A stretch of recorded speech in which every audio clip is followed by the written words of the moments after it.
Bonjour, il y a quelques mois, je vous ai proposé d'utiliser des tapis à relief et de la pâte polymère pour réaliser des bijoux. J'aimerais reprendre cette technique, vous allez voir cette fois-ci de façon différente, et pas pour des bijoux.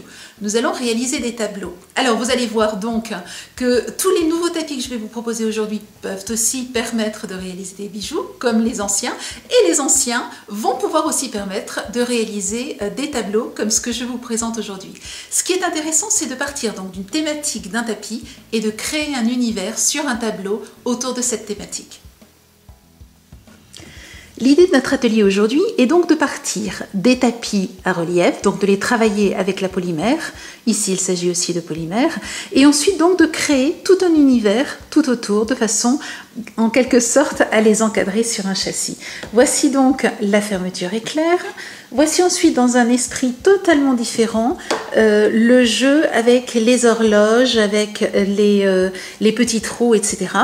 Et donc l'ambiance avec les horaires donc, des trois différentes villes, Paris, Tokyo et Boston. Un autre que vous retrouverez aussi dans les tutoriels. Nous partons cette fois-ci de la musique avec, vous le voyez, des instruments, avec des notes de musique, avec un piano. Et j'ai réalisé un clavier de piano, enfin une petite partie d'un clavier de piano, là aussi avec de la pâte polymère. J'ai ensuite utilisé la pâte structurante que nous allons utiliser aujourd'hui dans notre atelier. Et j'ai mis quelques petits points, comme si les notes s'étaient un petit peu perdues tout autour donc, de mon cadre, dans mon cadre, qui met à l'honneur, bien entendu, ce tapis et cette forme avec la musique. Aujourd'hui, j'ai eu envie de travailler donc deux éléments, celui-ci, donc deux techniques différentes. Cette technique-là que l'on retrouve dans ces deux éléments et cette technique-là que l'on retrouve dans ces deux éléments, celui-ci étant un élément vraiment basique que vous retrouvez dans la toute première vidéo, enfin en tout cas la technique, vous la retrouverez dans la première vidéo. Ensuite, l'ambiance, eh bien j'ai joué avec les couleurs que l'on retrouve dans les éléments et puis j'ai rajouté ici de la pâte structurante avec un pochoir pour donner un effet, une composition plus intéressante et originale. Voici les nouveaux tapis que vous allez pouvoir retrouver dans les boutiques. Ici, tout un ensemble floral avec des plantes, avec de petits éléments très très fins. Vous avez ici ensuite des notes de musique, un piano, des instruments. Ici, ce sont les horloges, alors tout un tas de petites horloges et de petits mécanismes. Ici, vous retrouverez à l'intérieur le tigre ou le léopard, ici la femme africaine, des plumes de paon, des coquillages. Donc vous allez pouvoir les travailler en entier ou bien simplement utiliser qu'une partie. Sur celui-ci, vous avez l'adorable petit éléphant, enfin, vous en avez plusieurs, vous avez d'autres très jolis motifs que l'on peut isoler ou donc utiliser en entier. Ici, la fermeture éclair avec les motifs ronds. Et puis celui que nous allons utiliser aujourd'hui, ce sont les coquillages et les ammonites. J'ai choisi 4 couleurs claires à placer à l'intérieur du tapis à relief, donc bleu clair, gris, rose et lilas.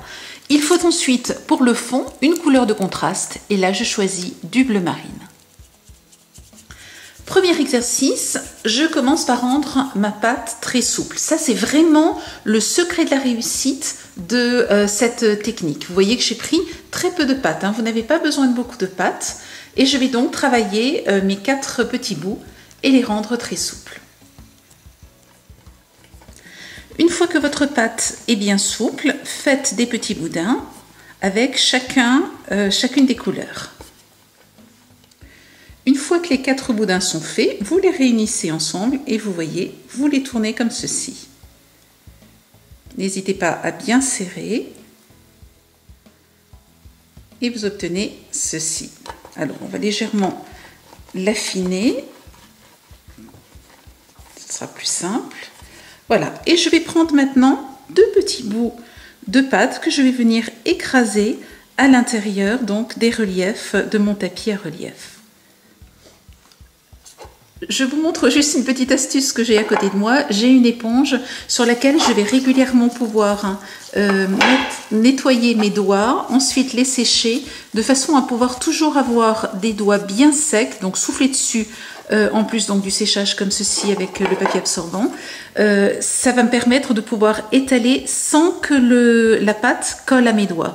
Si la pâte colle à vos doigts et qu'elle reste donc collée sur vos doigts, c'est que vos doigts ne sont pas assez secs. Donc je vais positionner un petit peu de pâte partout et puis je vais ensuite nettoyer ma main et puis venir écraser la pâte de façon à ce qu'elle ne colle pas à mes doigts.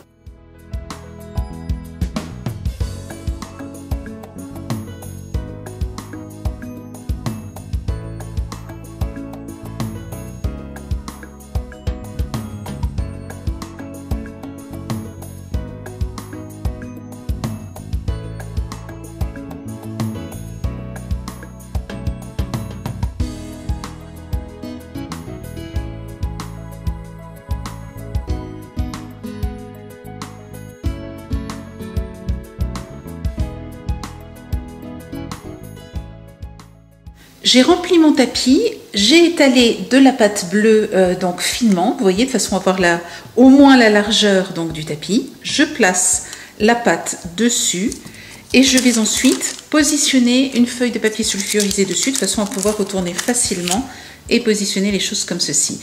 Je vais ensuite prendre une boîte ou ce que vous avez sous la main de façon à bien appuyer, mais appuyer, vous voyez, de façon régulière. Si vous y allez avec les doigts, vous allez déformer la pâte dessous. Là, ce que l'on veut, c'est bien appliquer de façon régulière. Appuyer et presser de façon régulière. Je vais ensuite très délicatement soulever et vérifier, vous voyez, que toutes les empreintes se marquent bien sur ma pâte bleue. Je regarde et je soulève en même temps.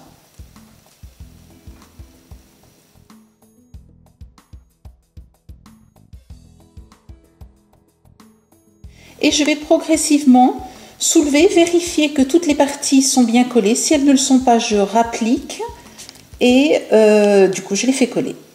Et je soulève comme ceci, progressivement.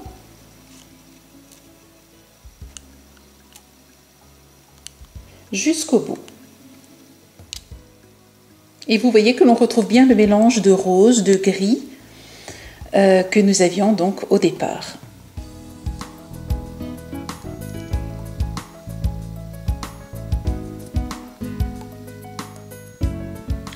Je découpe ensuite l'excédent et je me retrouve donc avec un carré que je vais pouvoir cuire au four.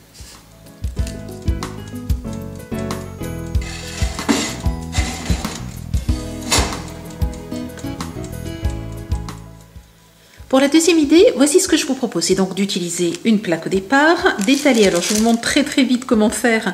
Vous placez de la pâte, bon là je n'en ai pas suffisamment, vous placez de la pâte sur le relief et vous retournez. Vous écrasez ensuite régulièrement avec votre rouleau et ensuite il vous suffit, vous voyez, de démouler et vous avez donc le relief. Ce que j'ai fait ici donc, c'est que j'ai étalé de la pâte sur mon relief. Ensuite, je l'ai découpé simplement avec un emporte-pièce de façon à avoir un rond. Je l'ai cuit et maintenant il est prêt à être utilisé autrement que ce que je viens de vous montrer. L'astuce ici est d'utiliser une palette avec de la peinture et des pinceaux. Alors voyez celui qui vous convient le mieux. Vous avez des pinceaux très fins, vous avez un kit dans la boutique de pinceaux très fins et nous allons donc pouvoir utiliser ces pinceaux pour réaliser cette fois-ci le coloriage ici. Je commence par peindre les creux, je verrai ensuite pour les reliefs. J'utilise, vous voyez donc un pinceau très fin, ça ne demande pas une dextérité particulière parce qu'en fait, comme il s'agit de creux, votre pinceau va suivre le creux. L'astuce, c'est vraiment un pinceau tout fin. Une chose, je n'utilise pas de peinture avec de l'eau, j'utilise la peinture sans eau, donc pure, de façon à ce qu'elle adhère bien à la pâte polymère. J'ai mis le vert clair, je rajoute quelques touches de vert foncé. Et là, c'est vraiment un jeu de coloriage. Laissez libre cours à votre imagination, c'est un moment de détente vraiment très agréable. Je rajoute quelques touches de noir de façon à bien faire ressortir les couleurs et les reliefs.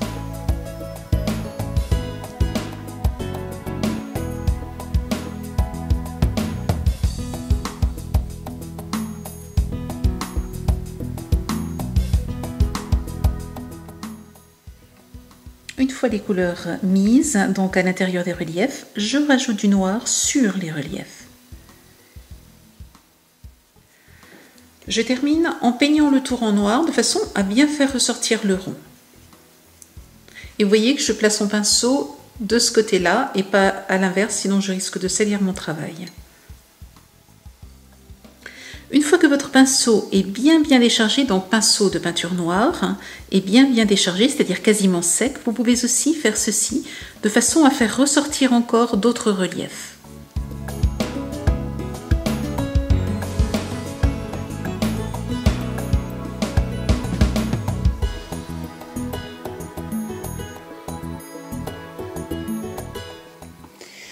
J'ai préparé ici un châssis de 24 x 30 avec du scotch, donc en scotchant des petits carrés, petits rectangles. Donc là, vous pouvez les faire de façon régulière, exactement de la même taille, ou comme moi, de façon irrégulière. Et je vais maintenant utiliser les mêmes couleurs que celles que j'avais sur ma palette tout à l'heure, et je vais les mettre donc dans ces petits carrés. Pour cela, utilisez la peinture sans eau, bien entendu, de façon à ne pas avoir de bavure, et tapoter donc les différents petits carrés avec ces couleurs.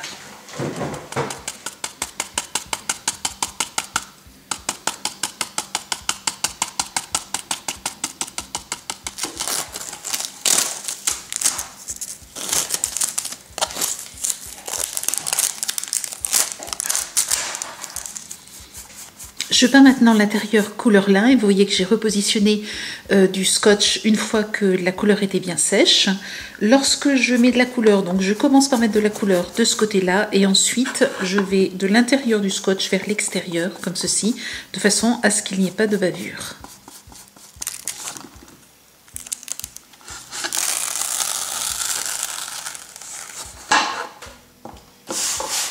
Voilà mon tableau prêt et sec. J'ai bien envie maintenant de le composer. Alors je vais un petit peu regarder dans quel sens j'ai envie de faire les choses. Voici les deux éléments que nous venons de faire. Ensuite, j'ai quelques éléments comme celui-ci. Alors c'est le même principe que celui-ci. J'ai simplement mis du blanc pour le visage donc de l'animal et ensuite j'ai mis différentes couleurs tout autour. Au lieu de mélanger toutes les couleurs ensemble, j'ai fonctionné en mettant les couleurs séparément mais de façon par contre unie. Ici, ça c'est tout à fait le style de ce que je vous ai déjà montré dans le passé avec des bijoux. Donc relief, le fond est blanc, pardon, le relief, c'est-à-dire le creux plus exactement, est blanc, le fond est bleu, donc là c'est juste bicolore, donc ça c'est vraiment du basique.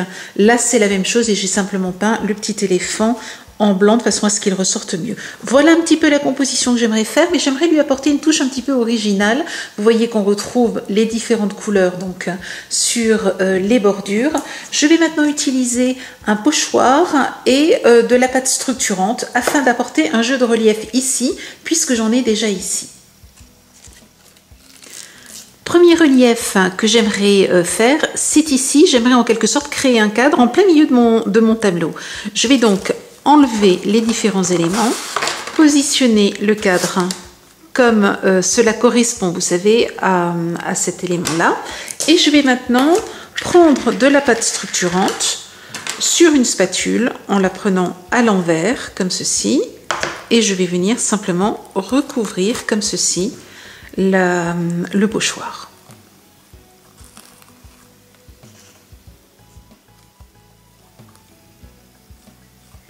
Voilà, et j'enlève délicatement. Je vais pouvoir nettoyer s'il y a des petits débordements. Et je procède maintenant de la même manière pour le bas. J'ai bien entendu nettoyé mon pochoir et séché. Vous pouvez mettre, si vous le souhaitez, un petit peu d'adhésif ici, de façon à vous faciliter le travail et avoir un pochoir qui ne bouge pas.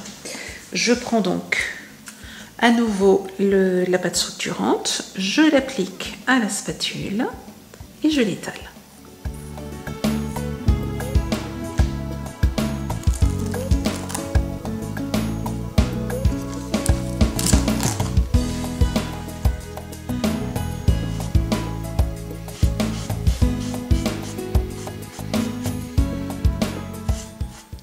Laissez ensuite bien sécher votre tableau, repositionnez vos éléments et ensuite il suffit de mettre de la colle et donc de les coller.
Comme toujours, vous retrouvez dans notre boutique tous les produits que j'ai utilisés dans cet atelier et dans les tutoriels associés. Je vous souhaite une belle semaine créative. À la semaine prochaine. Au revoir.